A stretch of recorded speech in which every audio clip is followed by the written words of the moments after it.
It's been tough. It's been tough years. When they closed my sister's developmental center, the first one, and I mean, when they announced closure, it was devastating. Yeah. Families were devastated.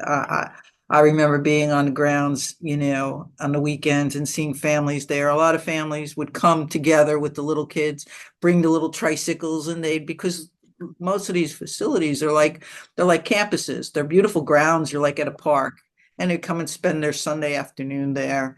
And knowing the routine and knowing how the whole family was involved, that these closures affected so many people, and not just the individual being moved, but the whole family.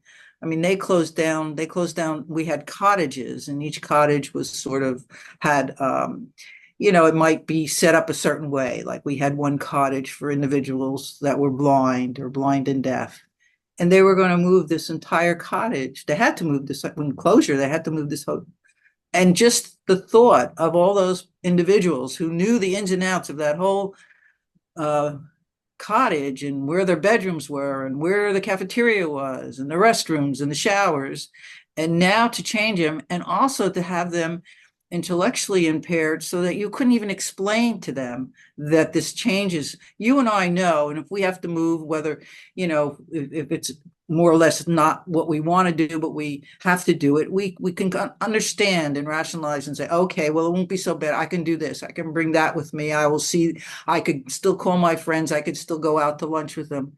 Now you uproot this entire cottage of individuals that they're in unfamiliar places. And I remember talking to family members where one mother would always tell me, when my son visits or my daughter visits, Peter knows the difference. I don't know what it is, she says. Maybe it's the scent of my daughter's shampoo or her hair, or maybe it's, the touch or something. But how do you explain that, everyone that they know, every person that's come and touched them, taken care of them, fed them, washed them, is not going to be in their circle anymore? And just, I mean, if you want to ask me what the the sorrow and the saddest parts are, though, that whole closure was just very, very, very difficult. And individuals passed away, because of it. The change, just they just couldn't take the change. And yet, I'd go to hearing after hearing and listen to the people that are experienced in the field and say, oh, they can handle change, it won't be an issue. And it's like, are you kidding me? It was very sad. I think if I had to think of the things that I couldn't get accomplished, it was, not stopping those closures or preventing the, people from being uprooted like that and the families uprooted. If I have to say what did I feel good about on that was probably, that we did engage with an attorney and we were able to um, have him make arrangements with the state that when placements, because they were sending people hours away from where they lived, they would put them anywhere there was a space, which was cruel, and they were doing it and try to do it quickly. And we were able to move every single person or family, in the individual, closer to their home.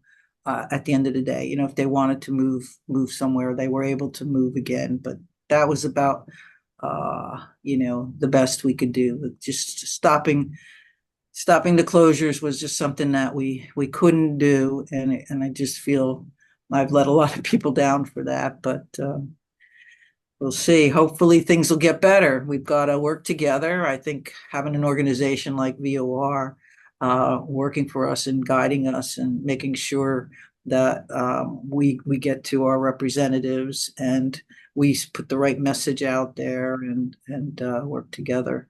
I think that's hopefully will prevent that type of thing from happening in the future. But My biggest fear.